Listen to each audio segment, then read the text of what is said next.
Chers délégués, chers amis, bienvenue à cette séance qui s'appelle Soutenir la société civile sous pression, comment les loteries caritatives peuvent permettre de refaçonner le paysage du financement en Europe. Je m'appelle Malcolm Fleming, je suis président de l'association des loteries caritatives en Europe, ACLEE. Je suis aussi le directeur des affaires publiques pour le groupe des loteries de code postal. ACLEE est un organe qui gère les loteries caritatives pour les sociétés civiles dans 7 pays européens. Les loteries caritatives ne sont pas des loteries d'État, c'est des organisations à but non lucratif qui cherchent à lever des fonds pour les OSC. Et la société civile, elle réussit très bien à faire cela. L'année dernière et l'année d'avant, il y a eu 1,5 milliard d'euros recueillis pour les OSC en Europe. Et ce financement est provenu de 6 pays. Et les 38 autres pays en Europe n'ont pas de système de loterie caritative.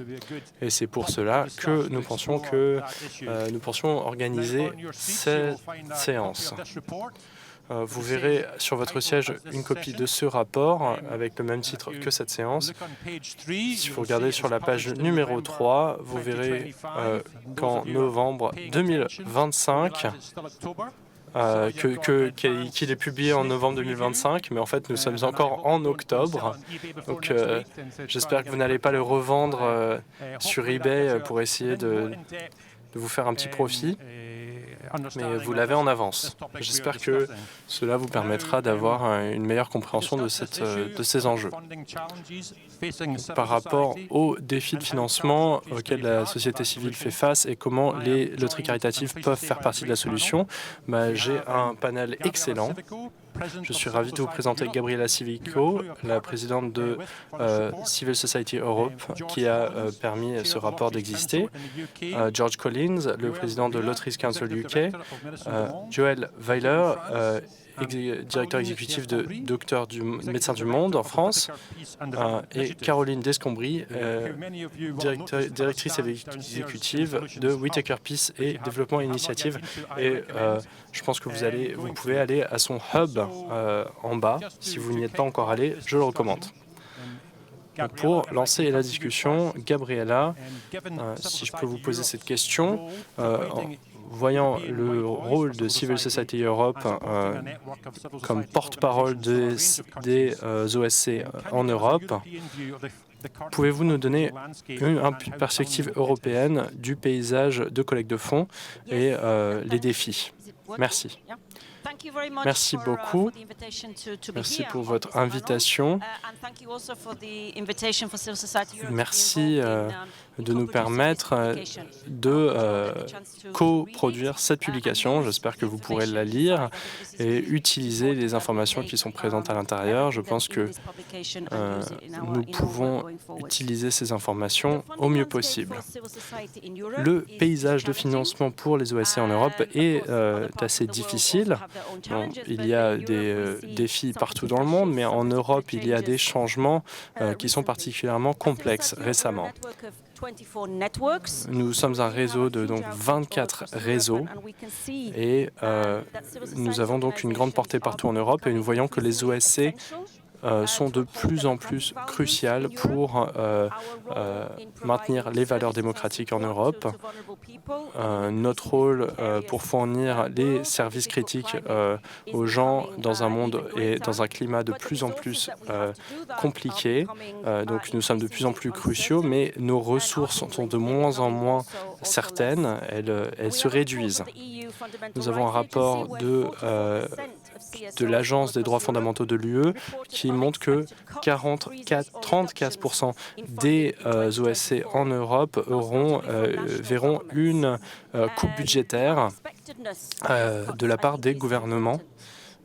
Et ce sont des coupes très soudaines et cela empêche les OSC d'être durables, d'être stables et cela ne leur permet pas de savoir quel financement il y aura à l'avenir et donc ces coupes budgétaires très soudaines sont particulièrement néfastes. Donc, j'ai déjà parlé du rôle de l'OSC dans les prestations de services et quand on est dans le secteur des prestations de services, il y a plus de financement, mais c'est plus difficile de financer quand les OSC sont basés sur les droits de l'homme, sur le plaidoyer, quand ils luttent pour les droits fondamentaux, pour l'état de droit. Ces organisations qui ne sont pas liées directement aux citoyens en termes de prestations de services, eh bien, ils ont de plus en plus de mal à trouver des sources de financement.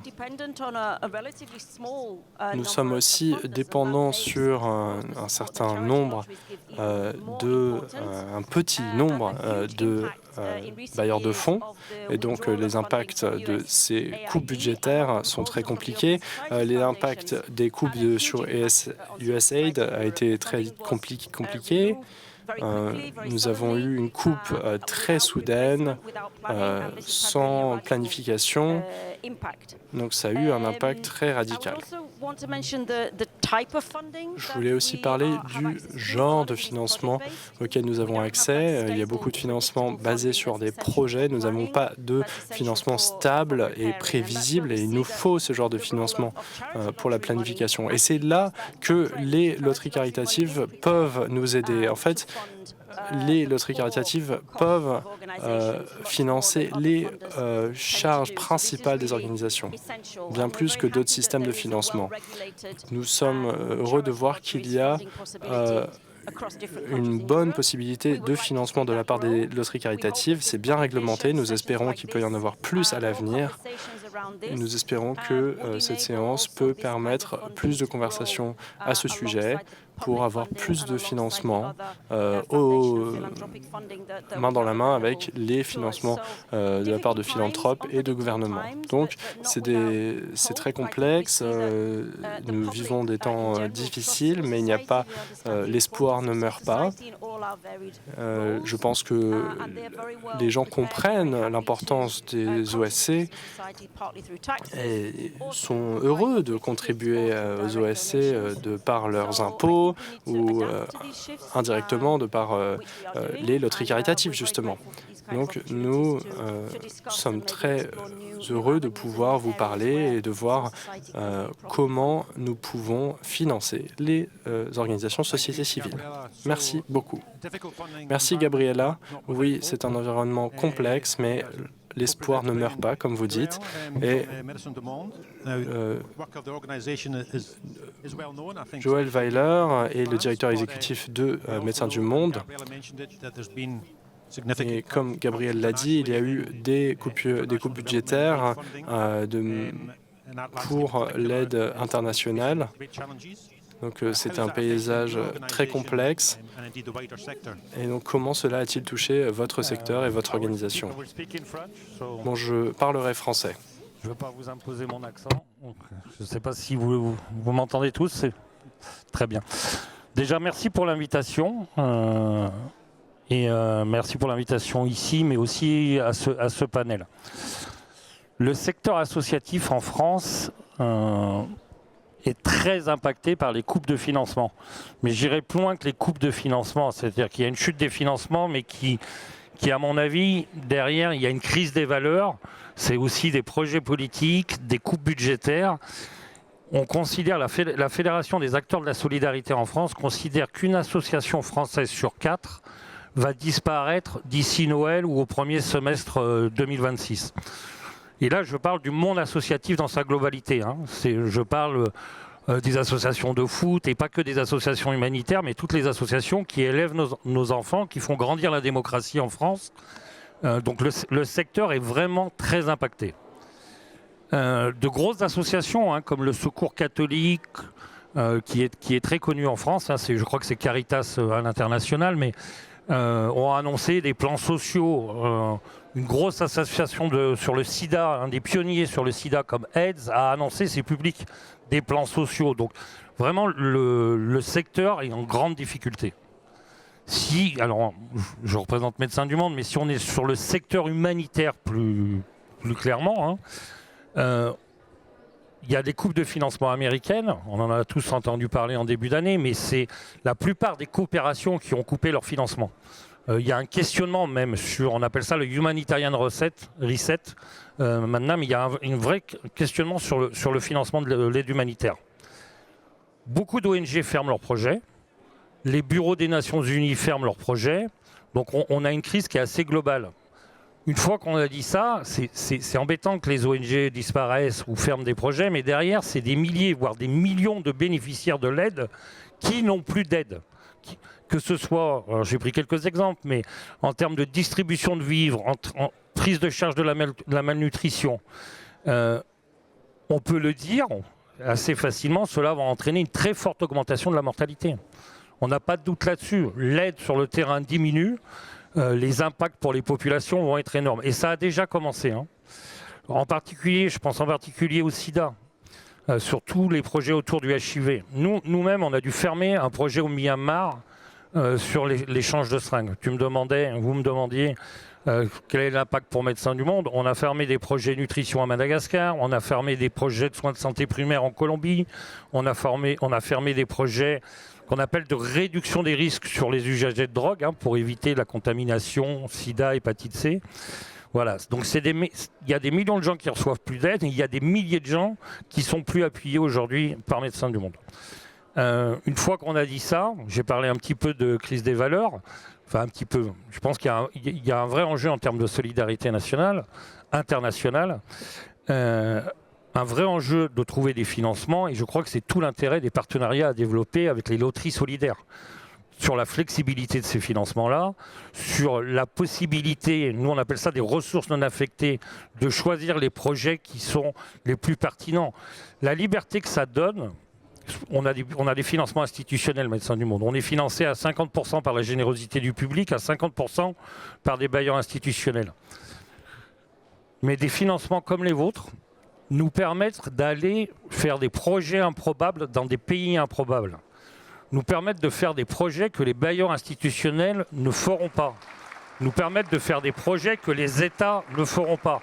Ça nous permet de développer des projets pilotes qui, généralement, quand on travaille bien, vont pouvoir rentrer dans les politiques nationales de santé. Donc voilà un petit peu. Merci beaucoup.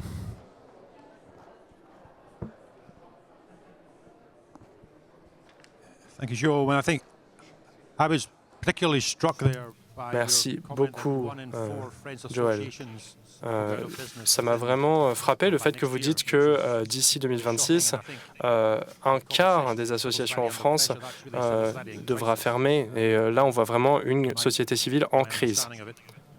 Ça, c'est donc un débat qui est extrêmement pertinent.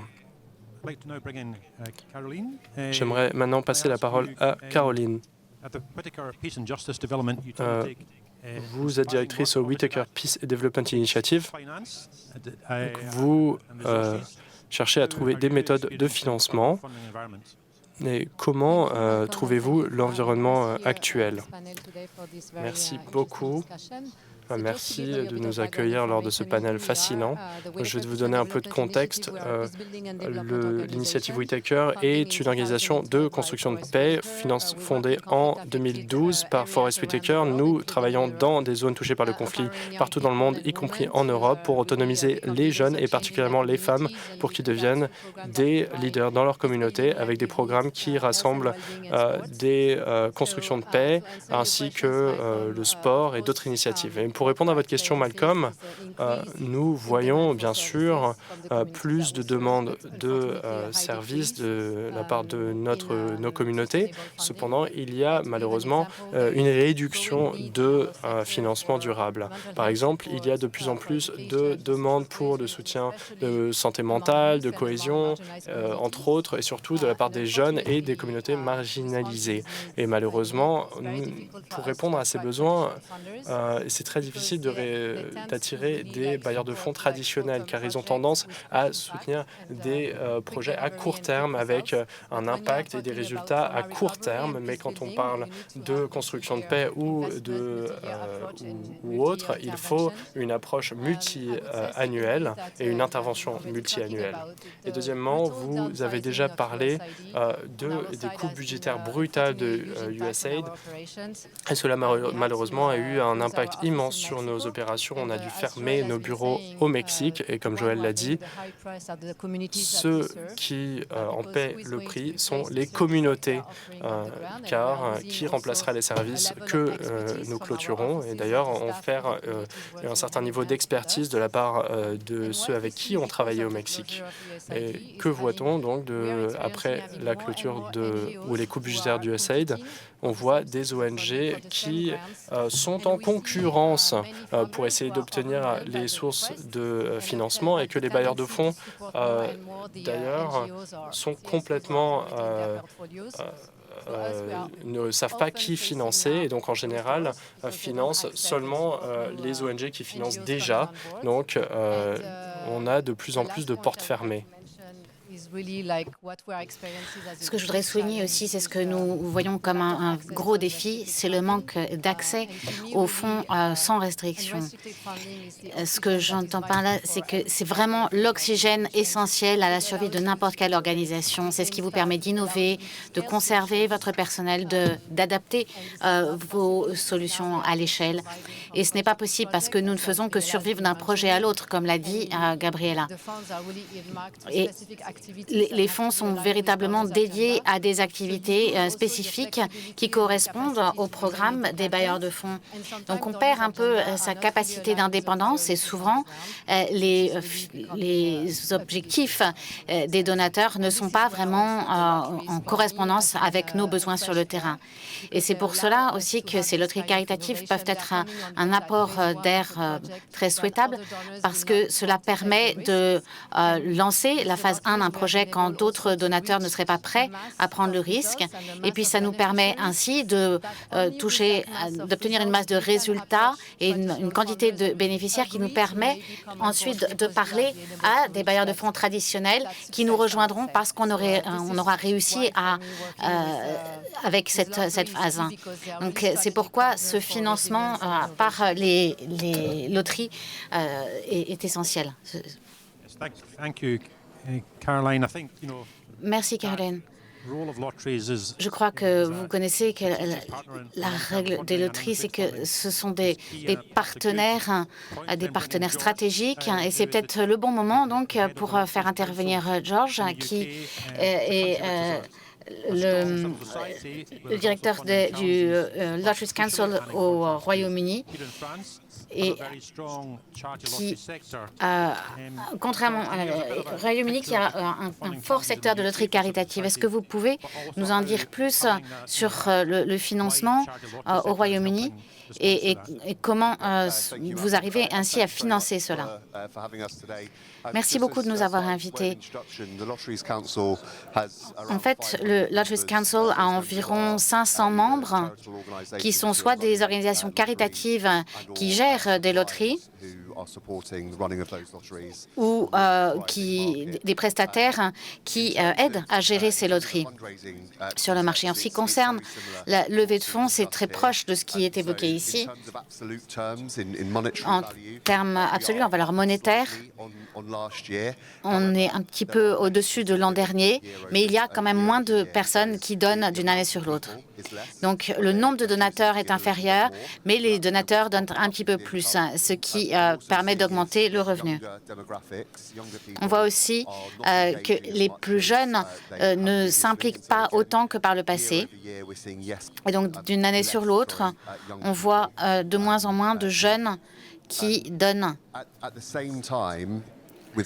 Dans le même temps, alors que nous avons moins de donateurs, on voit également une forte augmentation du besoin des organisations de société civile. Donc, on en demande beaucoup plus aux organisations caritatives elles sont vraiment en ligne de front, ou parfois un peu dans l'ombre. Donc on leur en demande beaucoup plus. Donc, on se retrouve avec la même situation. Et c'est là que c'est de ça que vient le secteur des loteries caritatives. C'est un marché qui augmente de 10% sur ces 12 dernières années, ce qui est assez énorme. L'année dernière, il a atteint un revenu de 1 milliard de livres et c'est un revenu sans restriction. Donc les organisations de société civile peuvent choisir la destination de ces fonds. Et il y a forcément une part de ce revenu qui doit être investie dans le travail de l'organisation caritative. Ce qui est intéressant, c'est que c'est un revenu véritablement durable. Ces loteries caritatives fonctionnent par un système de souscription, ce qui signifie qu'il y a un revenu régulier pour l'OSC. Cela vous permet de prévoir l'avenir, de prévoir les manques budgétaires et également investir. Deux autres points.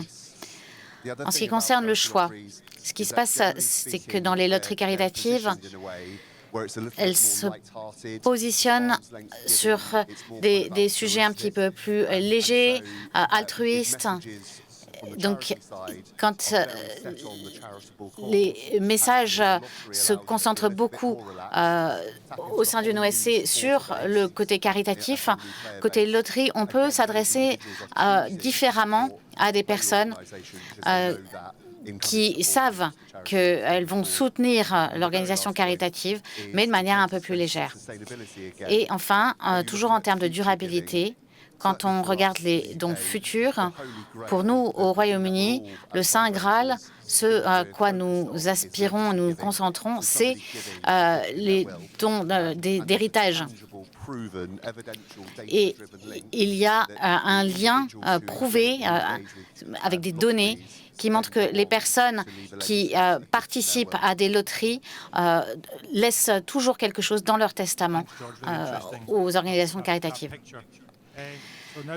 Merci, George, c'était très intéressant.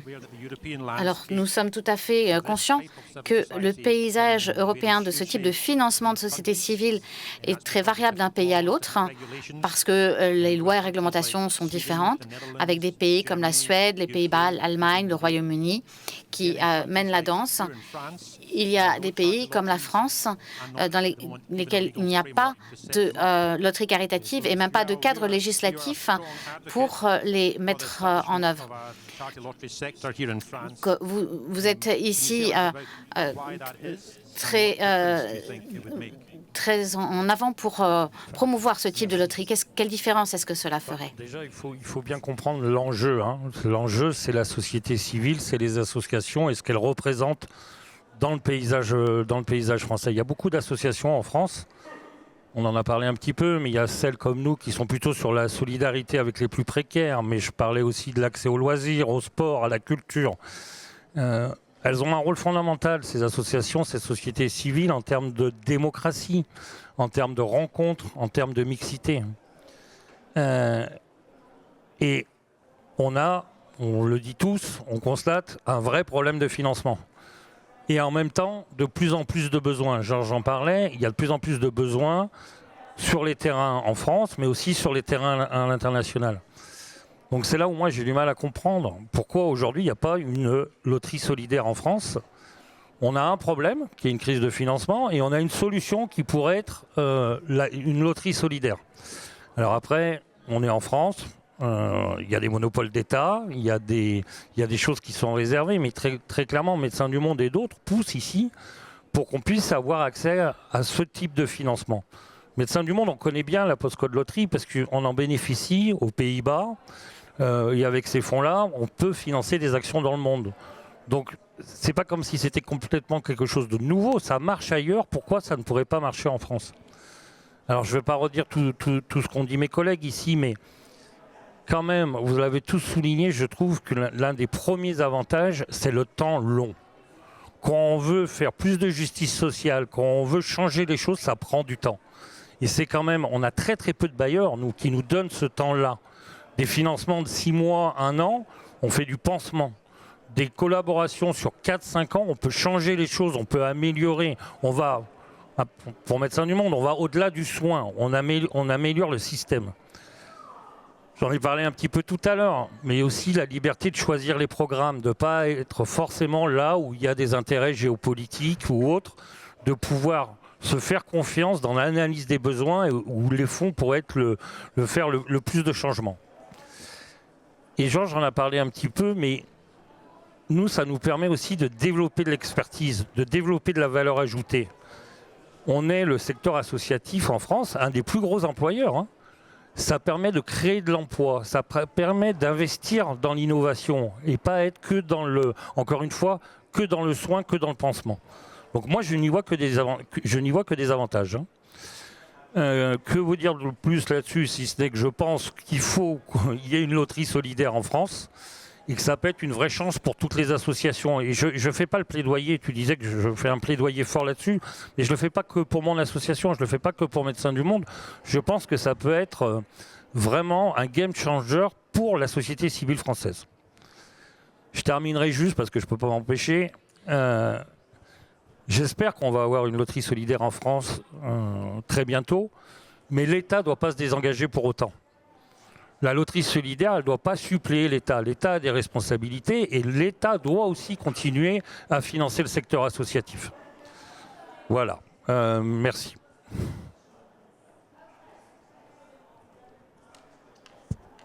Thank you, Joe. I think it's, Merci.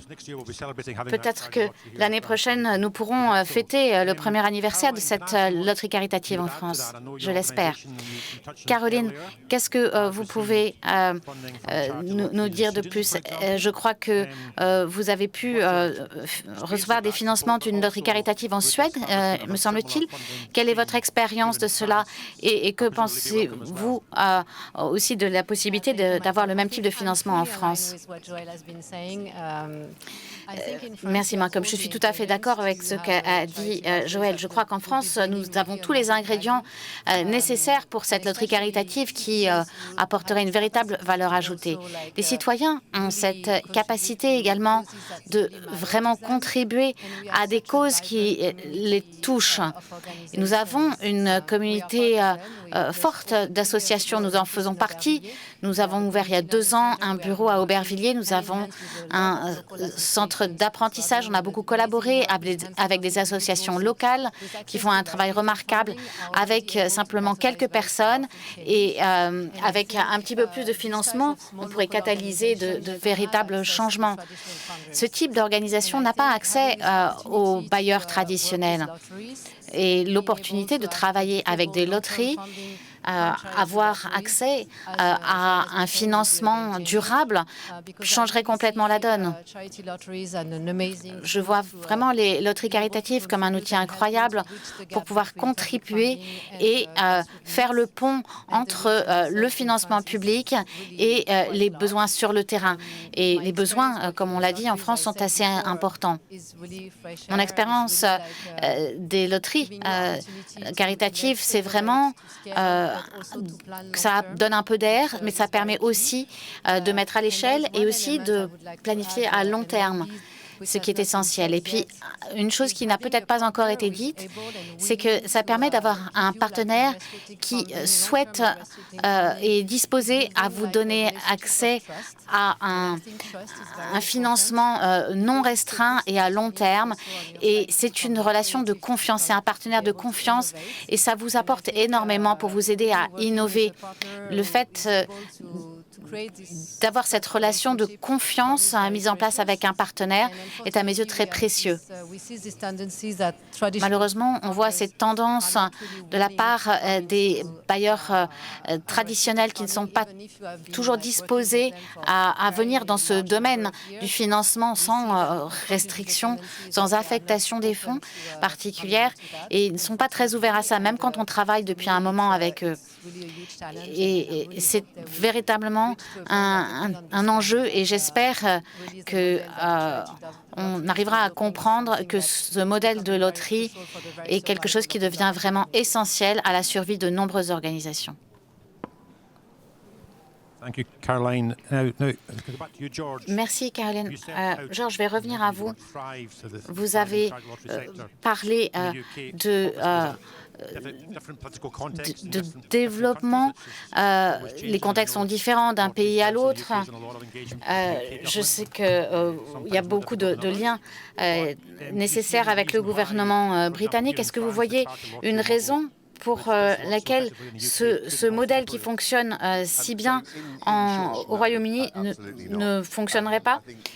Non, je ne vois aucune raison, effectivement. Je pense que ce qu'on retrouve partout, c'est qu'il y a un besoin, et c'est là-dessus qu'il faut vraiment se concentrer. Il y a un besoin, et puis il y a ce modèle de loterie caritative qui répond vraiment à ce besoin. Donc oui, cette implication avec les politiciens, la réglementation, ça n'a rien de nouveau ici. Et il y a beaucoup d'enseignements qu'on peut tirer de ce qui a été fait ailleurs.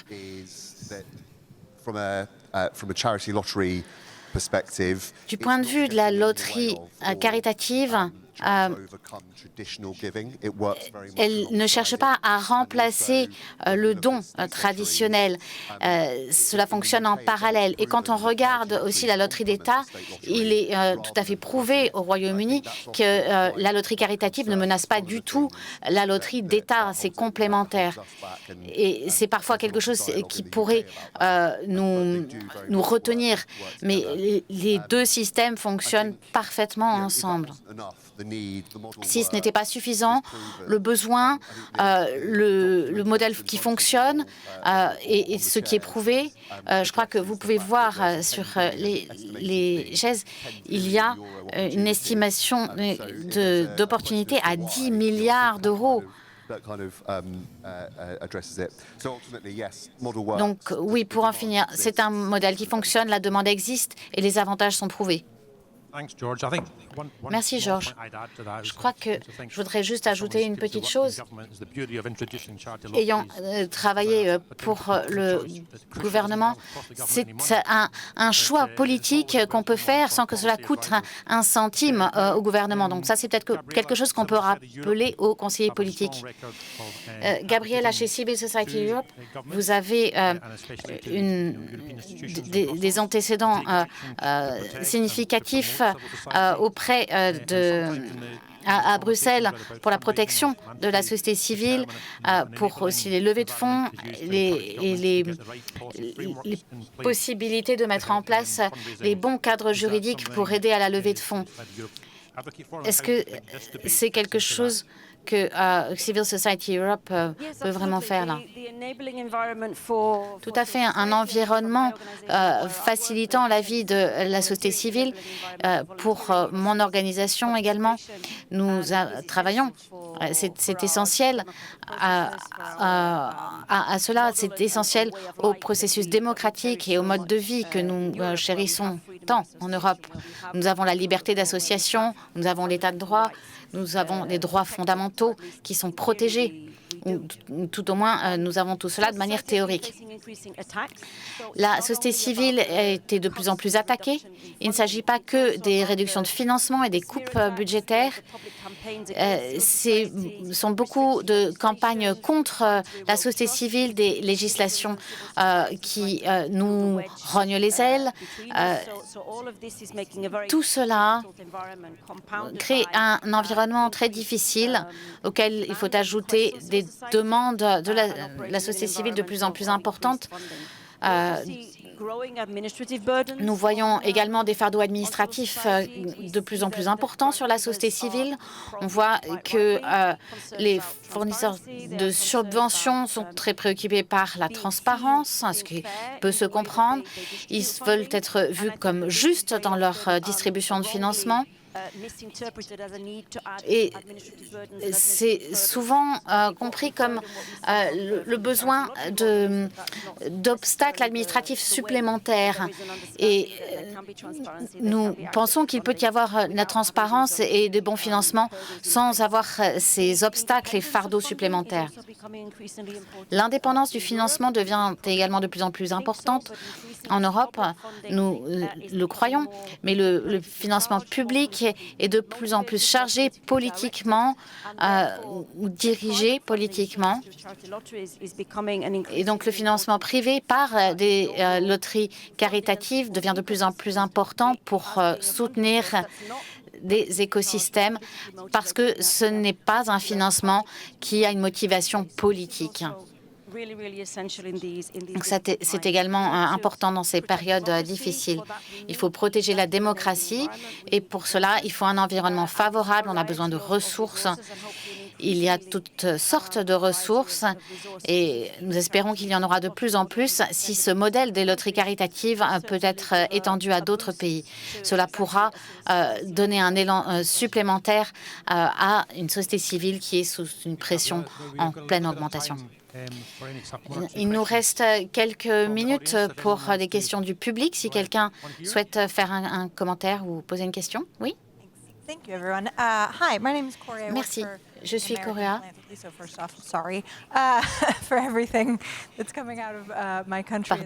Je suis désolée, je suis américaine, je suis désolée pour tout ce qui vient de chez nous en ce moment. Je voudrais venir sur ces fermetures d'associations dont vous avez parlé.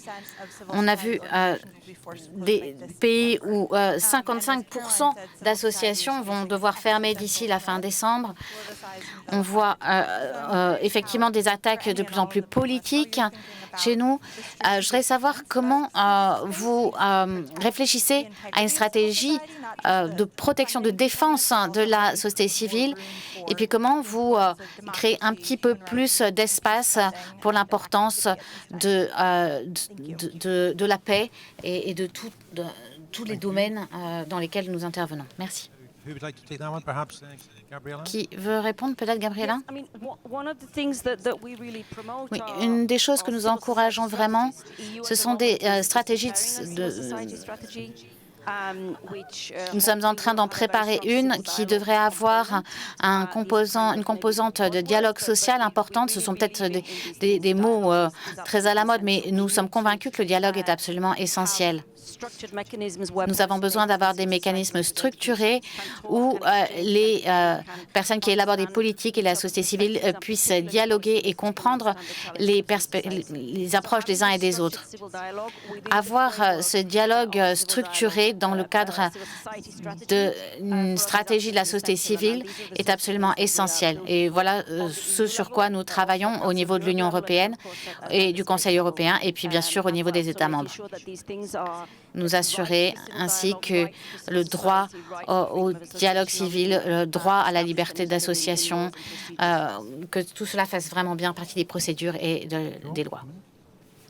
Oui, merci pour la question. Juste quelques éléments, et j'entends bien que l'approche, elle n'est pas que financière, mais sans finance, il n'y a plus d'existence. Nous, on est très sensibles aussi. L'indépendance financière, elle fait sens parce qu'elle donne une indépendance politique. Je n'ai pas tout compris de la question, mais par exemple sur les financements américains, le Gag Rules, la Mexico City Policy, il y a des fonds aujourd'hui, mais c'est des fonds qui sont très orientés politiquement. Pour faire très simple, le Gag Rules ou la Mexico City Policy, aujourd'hui, si Médecins du Monde prend un financement d'État américain, de l'État américain, on doit s'engager à ne pas faire d'avortement où que ce soit dans le monde, même si on a un financement que pour la Colombie. Donc c'est tous des financements aussi qui se refusent à nous aujourd'hui et aux sociétés civiles locales. On a créé un fonds au sein de Médecins du Monde pour aider les sociétés civiles locales, en tout cas les partenaires opérationnels de Médecins du Monde, parce qu'effectivement c'est une vraie catastrophe. Mais pas seulement dans leur existence. J'en reviens à la qualité des soins, à la qualité des opérations. Médecins du Monde, comme son nom l'indique, on fait plutôt de la médecine.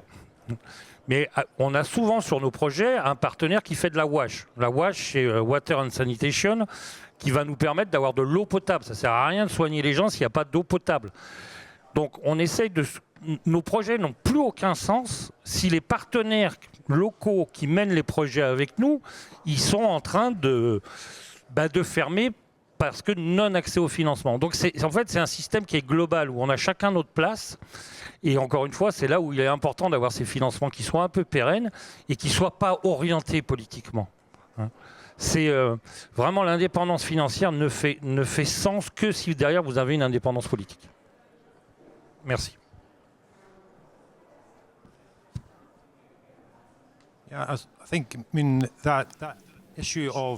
Je pense que cette question de la société civile ici et du financement, c'est effectivement très important de tenir compte des partenaires. Caroline, est-ce que c'est quelque chose dont vous voulez nous parler pour les pays dans lesquels vous travaillez, les menaces pesant sur vos partenaires ou sur leur existence dans les pays dans lesquels vous intervenez, dans les pays dans lesquels vous avez des initiatives? Est-ce qu'ils sont également sous pression parce qu'ils travaillent avec vous? Est-ce que c'est tout un écosystème aussi? Oui, je pense que ce que nous faisons dans des pays qui sont vraiment fragiles, ou que je considérerais comme fragiles, on travaille beaucoup en consortium avec d'autres ONG, notamment pour la levée de fonds, et en travaillant avec des agences des Nations Unies. C'est notre meilleure façon d'accéder à des fonds qui ne sont pas politisés et ça nous permet de rester indépendants. Mais comme l'a dit Joël, pour rester indépendant, il faut être financièrement durable. Bien sûr, nous fermons à Mexico parce que nous n'acceptons pas de financement de groupes ou de financement même gouvernemental qui nous obligerait à avoir une approche qui serait contraire à notre mission. Et puis, quand on travaille avec des personnages publics comme M. Whitaker, on doit aussi préserver son image et bien sélectionner les partenaires avec lesquels nous travaillons. C'est pourquoi travailler avec des loteries caritatives, ça nous donne une certaine indépendance et ça nous assure de ne pas avoir les mains liées, mais plutôt les mains libres pour plaider pour le message que nous souhaitons faire passer. Merci.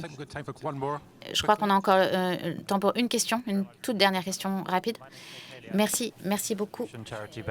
Nick Haley, moi, je suis basé au Royaume-Uni. Pour les organisations comme la mienne qui n'ont pas de loterie caritative, eh bien, qu'est-ce qui intéresse le plus les bailleurs de fonds? Merci. Je pense que les bailleurs de fonds veulent soutenir des associations. Il faut un peu de due diligence, d'audit juridique. Ils recherchent, ils regardent la confiance. Et je pense qu'un des avantages, c'est que, oui, on fait un petit audit, mais ce n'est pas tellement ça. Mais on fait l'audit de l'ONG, mais ensuite, on se dit qu'on sait exactement comment elle fonctionne par la suite. Maintenant, pour accéder aux loteries, il y a pour le moment, en raison de la nature de la loi sur les loteries caritatives, si on continue à toujours financer les mêmes organisations caritatives, il faut, pour une loterie, se développer d'une façon ou d'une autre si on veut pouvoir financer d'autres organisations caritatives. Alors, on peut essayer de vendre un petit peu plus de souscriptions, ce qui veut dire plus de financement à distribuer à des bonnes causes. Mais l'idéal, ce serait aussi d'avoir plus de pays dans lesquels fonctionner.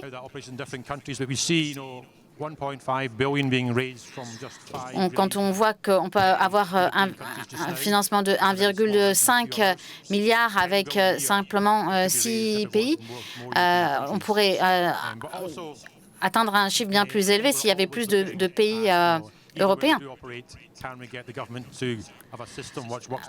Après, il faut voir également si on ne peut pas négocier un meilleur environnement juridique auprès du gouvernement pour que cela fonctionne mieux. Mais venez parler avec nous. On est toujours ouvert. Je ne peux pas vous garantir de résultats pour votre financement, mais on peut en discuter. Je crois qu'il ne reste plus de temps, donc à moins que quelqu'un ait une toute dernière question ou quelque chose à dire, George. Oui, je voudrais juste répondre à votre question aussi. Je pense que la grande question, c'est l'accessibilité. Quand on regarde, quand on a une diversité de revenus, les organisations caritatives, ce n'est pas que pour les grandes organisations. Beaucoup sont de toutes petites organisations, des petites ONG et qui ont vraiment un fort soutien. Et donc, c'est vraiment l'accessibilité qui est très importante. Merci, George. Merci pour vos questions. Je crois que nous n'avons plus de temps. Nous allons donc clore ce panel. Je voudrais remercier chacun des panélistes, à moins que vous n'ayez encore un commentaire à faire. Moi, ce que je voulais savoir, c'est qu'on a beaucoup parlé de la partie financement et la partie un peu fun. Est-ce que vous croyez que les Français voudront jouer à cette loterie caritative? Je n'ai aucun doute là-dessus. L'un de vous parlait de la rivalité entre la loterie nationale, la loterie d'État et les loteries caritatives. Nous sommes également convaincus, je parle anglais, oula, pardon. Pour moi, il n'y aura pas de rivalité, de concurrence avec la générosité du public. Ce sont de nouveaux financements. Ça ne veut pas dire que nous aurons moins de donateurs individuels. C'est une approche complémentaire et nous continuerons à nous battre pour obtenir une autorisation de loterie caritative en France. Merci pour l'invitation. Merci. Est-ce que je peux tous vous demander de remercier notre panel?